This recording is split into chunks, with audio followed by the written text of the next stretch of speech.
Bonsoir à toutes et à tous. Merci de nous avoir rejoints sur Télé Djibouti. Il est 22 heures. Votre journal du 3 avril 2026 va être constitué de cap sur les métiers du numérique et de formation de 2 un atelier stratégique pour identifier les compétences clés, structurer les filières adaptées, ainsi des formations aux exigences ont été organisées par le MEMFAB. Financement dans l'agriculture, un levier stratégique soutenu par la Banque africaine de développement.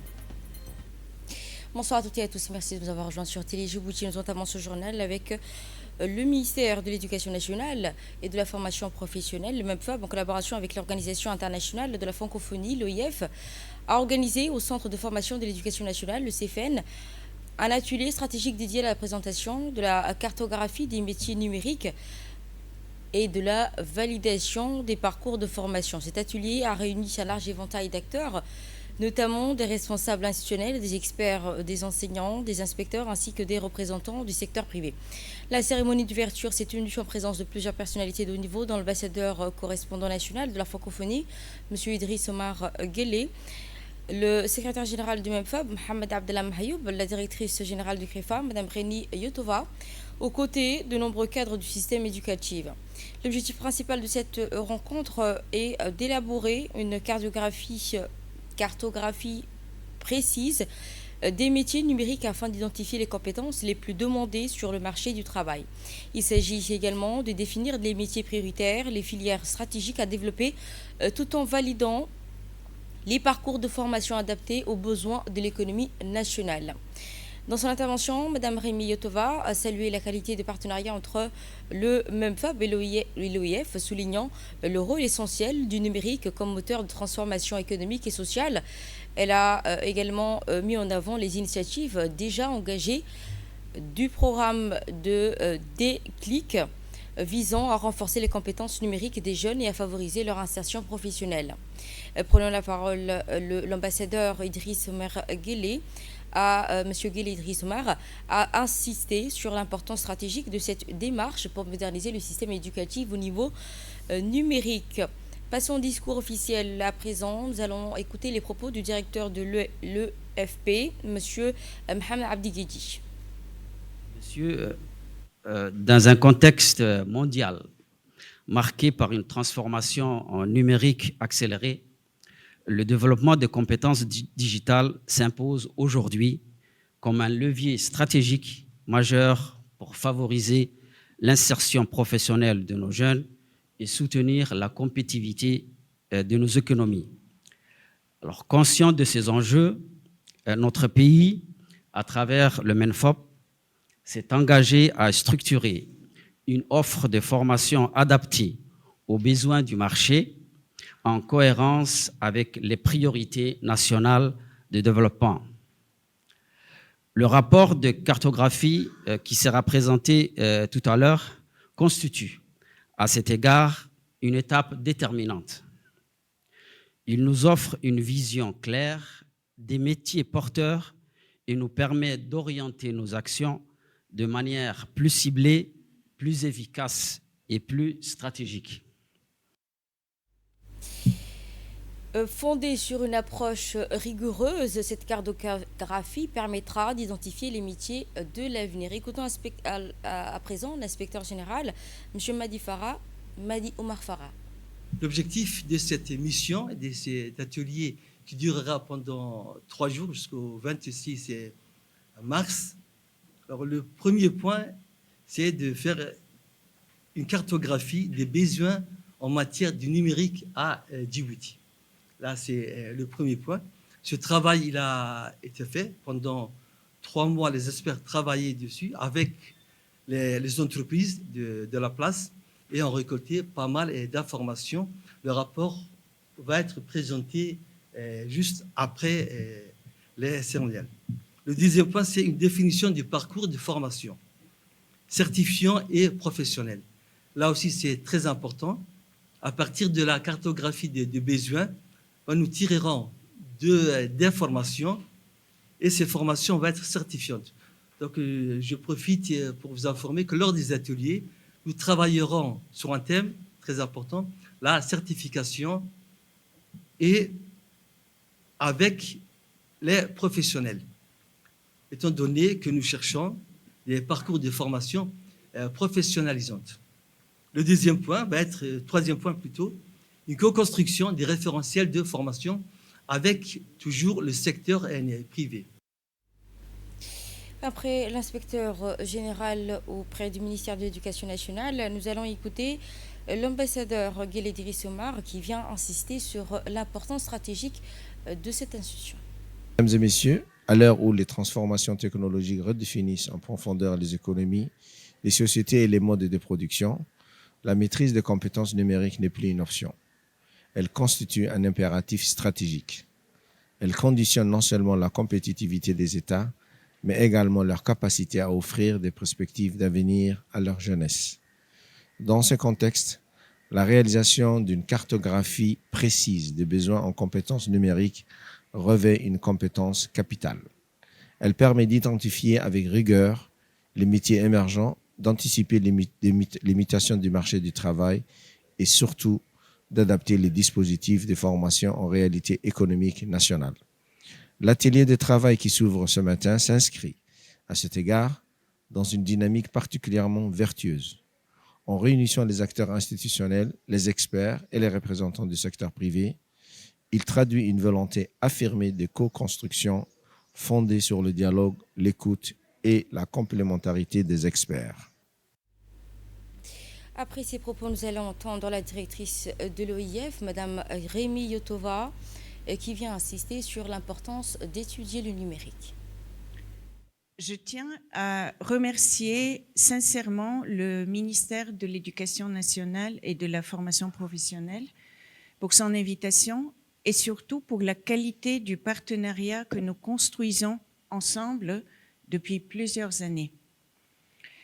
Cet atelier marque une étape importante dans une dynamique que nous partageons, celle d'une transformation ambitieuse des systèmes de formation au service de la jeunesse et de l'employabilité. Le numérique est aujourd'hui au cœur des mutations économiques et sociales, mais pour qu'il soit un levier réel de développement, il doit s'appuyer sur des politiques publiques éclairées, sur des dispositifs de formation adaptés et sur une vision stratégique à long terme, vision que Djibouti incarne pleinement à travers cette initiative. Notre coopération avec le MINFOP s'inscrit précisément dans cette perspective et se traduit par des actions concrètes et structurantes. Je pense notamment au déploiement du programme Déclic, qui réunit tous les participants aujourd'hui à cet atelier. Le programme Déclic porté par l'Organisation internationale de la francophonie, qui vise à renforcer les compétences numériques des jeunes et surtout à faciliter leur insertion professionnelle. Le secrétaire général du MINFOP a souligné que cet atelier constitue une étape clé dans la définition des orientations stratégiques du secteur de formation numérique. On l'écoute. Cet atelier n'est pas un simple atelier technique. C'est un atelier stratégique pour le ministère de l'Éducation nationale et au-delà même du ministère de l'Éducation nationale pour le pays, puisqu'il va nous permettre de déterminer des orientations stratégiques et structurantes pour un volet de formation essentiel pour notre pays. Comme vous le savez, sous l'impulsion de Son Excellence le Président de la République, M. Ismaïla Omar Guelleh, la vision Djibouti 2035 transforme notre pays en un hub régional du numérique. Ceci donc pose des défis importants pour les ministères de l'Éducation nationale. Et comme le dit notre ministre de l'Éducation, il s'agit pour nous de transformer ces défis en véritables opportunités pour notre jeunesse, et même au-delà, en véritable victoire sociale, puisqu'on contribuera à la lutte contre le chômage et on favorisera, Inch'Allah, l'insertion de notre jeunesse. Pour nous, cet atelier, la cartographie, rend rentre dans une méthodologie que nous avons toujours développée, c'est-à-dire, avant de mettre en place des formations, nous devons déjà identifier des besoins.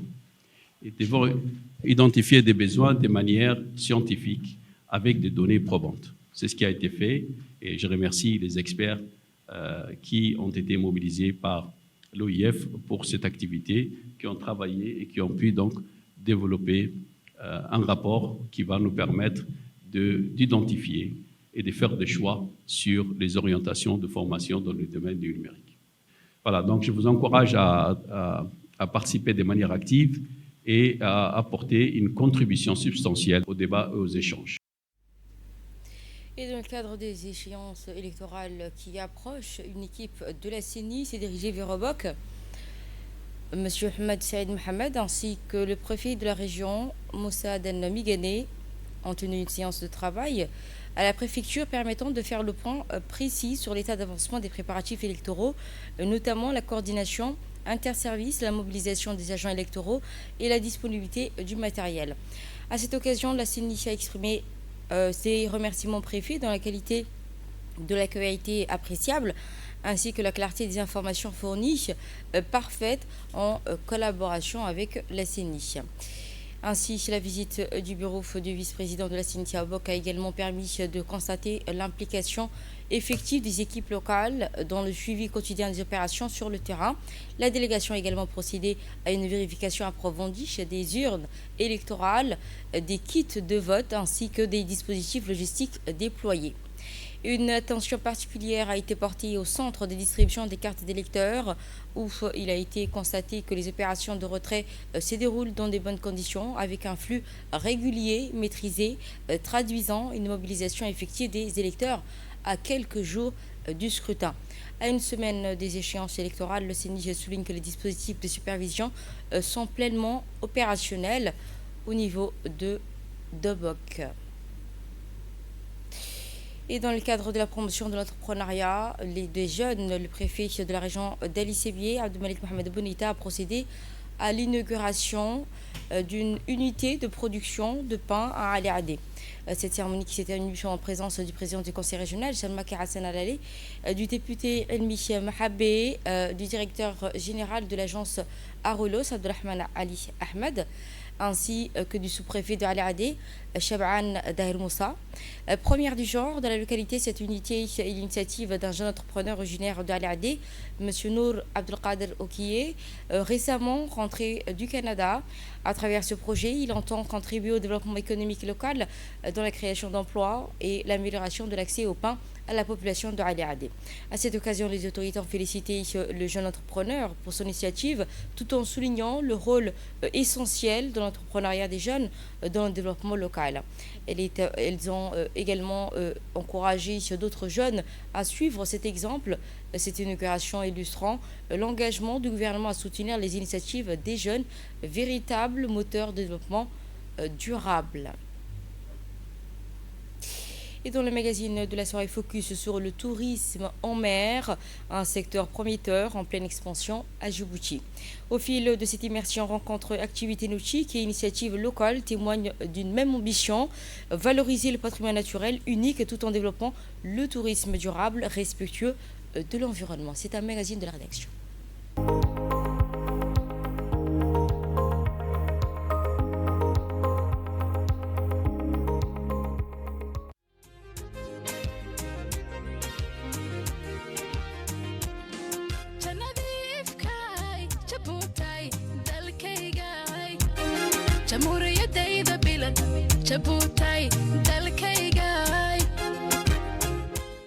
Une équipe de la radio-télévision de Djibouti s'est rendue à l'île Moucha, surnommée la Porte du Grand Bleu.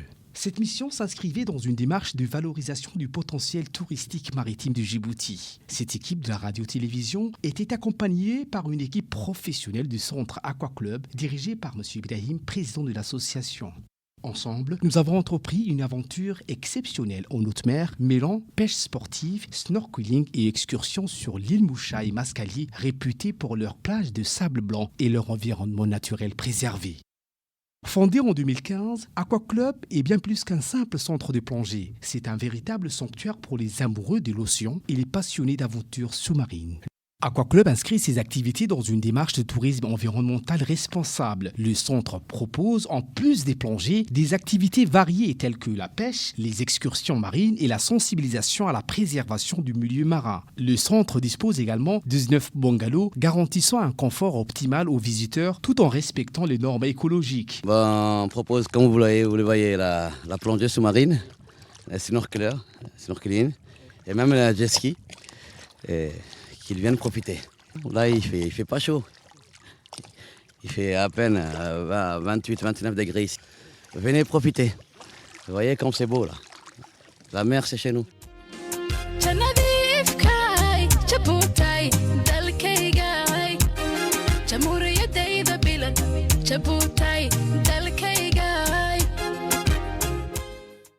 Puis après, cette équipe de la radio-télévision s'est rendue dans la région de Tadjoura pour explorer l'un des joyaux touristiques les plus emblématiques du pays, la plage des Sables Blancs. Située à seulement 5 km de la ville de Tadjoura, cette plage est un site naturel et spectaculaire. Enchâssée entre une falaise de roches noires et les eaux cristallines du golfe d'Aden, l'endroit attire de plus en plus de visiteurs, tant pour sa beauté sauvage que pour les activités nautiques qu'il offre. Après un parcours accessible par la mer, la surprise est au rendez-vous. Une étendue de sable blanc immaculé, bordée par une mer aux reflets turquoise et émeraude. Du haut de la falaise, la vue plongeante offre un panorama à couper les souffles où le temps semble suspendu. Les fonds marins de la plage Sable Blanc sont réputés pour leur richesse écologique. Avec un simple masque et tuba, les visiteurs peuvent admirer une biodiversité exceptionnelle, coraux multicolores, poissons tropicaux tombant rocheux, une véritable invitation à la découverte sous-marine dans des conditions idéales pour les amateurs du plongée libre.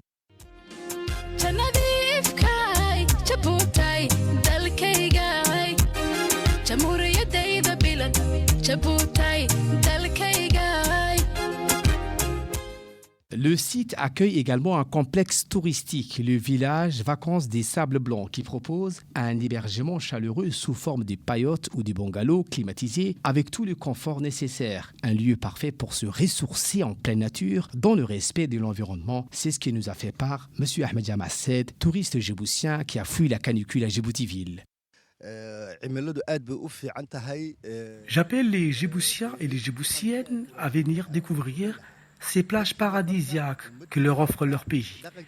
Venir à ce genre d'endroit, c'est une bonne chose, non seulement pour changer d'air, mais également ça vous réconfortera, tant sur le plan physique et mental. Cette excursion s'inscrit dans le cadre des efforts continus de la radio-télévision de Djibouti pour mettre en lumière le potentiel touristique du pays. Djibouti regorge des trésors naturels qui méritent d'être mieux connus et protégés. La plage des Sables Blancs est l'un des plus beaux exemples alliant beauté, calme et aventure. Hawa Omar Hussein a souligné l'importance de valoriser de tels sites pour promouvoir un tourisme durable capable de contribuer au développement local tout en préservant l'environnement.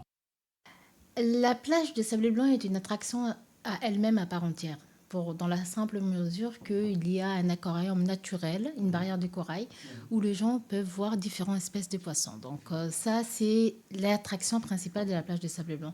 Et après, donc, il y a des aménagements pour des personnes en tout cool, donc en matériaux biodégradables, qui permettent de préserver l'environnement et qui s'adaptent facilement au décor du paysage. Nous avons mis des poubelles à plusieurs endroits de la plage pour que les gens puissent l'utiliser.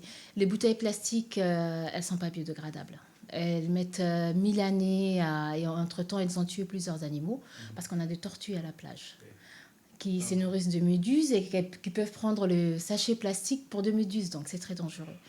Donc, ne laissez pas les poubelles à la plage. Les poubelles et les endroits sont bien définis pour déposer la poubelle. C'est tout ce qu'on demande. Le coucher de soleil au bord de la plage sonne pour toute l'équipe comme la fin de notre week-end. Nous profitons de ce coucher de soleil. Et c'était le magazine de la rédaction avec un commentaire de Ali Abdillahi dans l'actualité régionale et internationale. Je vous emmène en Éthiopie, où l'Éthiopie prend la présidence du Conseil de paix et de sécurité de l'Union africaine. L'Éthiopie assumera officiellement la présidence du Conseil de la paix et de la sécurité de l'Union africaine à partir du 7 avril 2026 pour la première fois depuis sa réintégration au Conseil en avril 2025. Durant son mandat, le pays dirigera les discussions sur les questions de paix et de sécurité à l'échelle du continent, incluant ainsi les situations spécifiques à certains États ainsi que les enjeux sécuritaires continentaux. Cette présidence intervient dans un contexte de renforcement de la coordination régionale pour faire face aux défis sécuritaires actuels et promouvoir une paix durable en Afrique. Restons sur le continent africain sur ainsi un financement pour cultiver l'agriculture. Un financement de l'agriculture en Afrique s'impose comme un levier essentiel du développement, soutenu notamment par la Banque africaine de développement à travers des projets structurants comme les agropoles. La BAD contribue à moderniser le secteur agricole, améliorer la productivité et faciliter l'accès au marché pour les producteurs. Cette zone intégrée regroupe infrastructures, services logistiques et unités de transformation, favorisant la création d'emplois et le dynamique économique locale. Selon les experts, ces investissements jouent un rôle clé dans la sécurité alimentaire ainsi que la réduction de la pauvreté et la construction d'une agriculture plus résiliente face aux défis climatiques. Et enfin, nous irons en Indonésie pour un séisme de magnitude 7,4. Un puissant séisme de magnitude 7,4 a frappé jeudi matin à l'est de l'Indonésie, provoquant des dégâts matériels dans la ville de Manado, capitale de la province de Sulawesi du Nord. Selon l'Institut américain de la géophysique, la secousse qui s'est produite en mer des Moluques vers 6h48 heure locale, initialement estimée à 7,8, la magnitude est ensuite ravisée à 7,4. Plusieurs bâtiments ont été endommagés, notamment le siège du comité sportif de la ville. La secousse retentit dans toute la région et a semé la panique parmi les habitants, poussant certains à évacuer temporairement leur logement et se mettre à l'abri. Aucune victime n'est à déplorer à ce stade. Et ce sera tout. Merci à toutes et à tous de nous avoir suivis. Vous étiez sur Télé Djibouti. C'était le journal de la formation. Et restez avec nous, le programme continue sur Télé Djibouti.